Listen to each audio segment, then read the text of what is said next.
Valentine's Day. And what do you know about Valentine's Day? The most favorite day for any flower shop.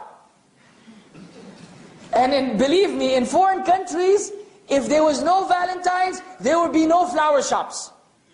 The only ones that will remain in business are the ones that are installed in hospitals, right? Because people will continue to give flowers to the people who are sick. But if they were out on the street, there would be no flower shop a long time ago. How often do people buy flowers? Come on now. You find it on the ground, you pick it up, it's free. I mean, if it's in your area, you can't get it from the neighbor. That's haram.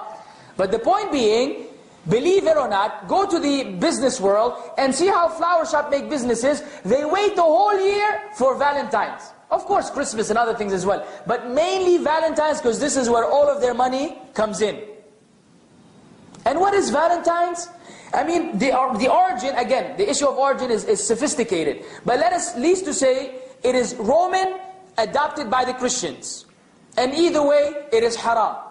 And where does it come from? What is it really? Believe it or not, nowadays, some couples, married couples, they try to be, funny, and they celebrate Valentine's. But who is it mainly for? Boyfriend, girlfriend. That's what it's for. Men and women, actually some of these wild teenagers, if it's, what is it, February the 14th? Yes. If it's February the 13th and they don't have someone, they just hook up with anyone. So the next day they will have a boyfriend or a girlfriend. It's like, I don't like him, but maybe somebody will give me some flowers. So what is this? Nonsense, But this is the reality. This holiday is among the most wicked of all. A'udhu billah.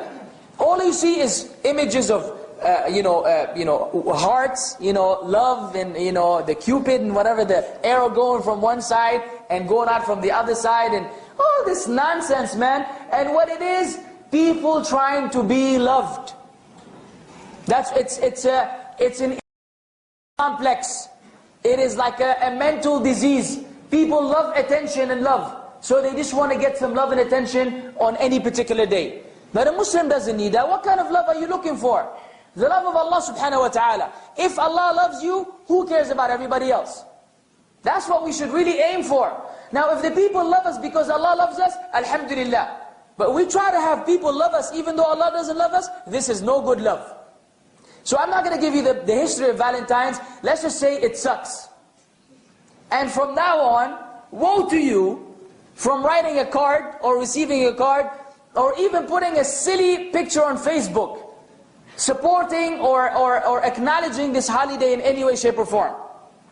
It's a holiday where people commit zina, where people wind up disobeying Allah, where people who are not married engage in things that only married people engage in. All these are unacceptable Islamic abhorrent sins.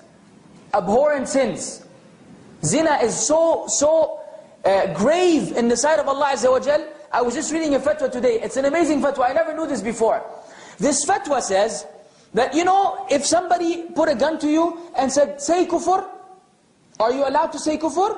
You're allowed. You're allowed to say a statement of kufr to protect your soul. But the ulama say, the majority of the ulama say, if someone put a gun to your head and force you to commit zina, it is not allowed. You're supposed to get killed. This is how grave it is. And the fatwa came that some Muslims, may Allah relieve and elevate their suffering, some Muslims by the kuffar, to gunpoint they tell the person to go with his relative, mother, sister. And he said, what are we to do in this case? He said, you get killed. If it was a strange woman, you're not even allowed to approach, let alone your own mother or sister. But if it was a statement of kufr, say the statement of kufr. And you don't get yourself killed. But if it's zina, no. Because it deals with harming the other individual, and they have a fiqh position. Amazing. That's how grave sin is. And to people on Valentine's, this is like drinking, some milkshake. No problem. It's actually expected. So how can we get involved in something that is so heinous, so abhorrent in the sight of Allah? Where so many people around the world disobey Allah in this fashion. A'udhu billah. If you love Allah and Islam, you will never be able to. And when you see people getting involved in it, you will become sick in your stomach. And you will say something about it.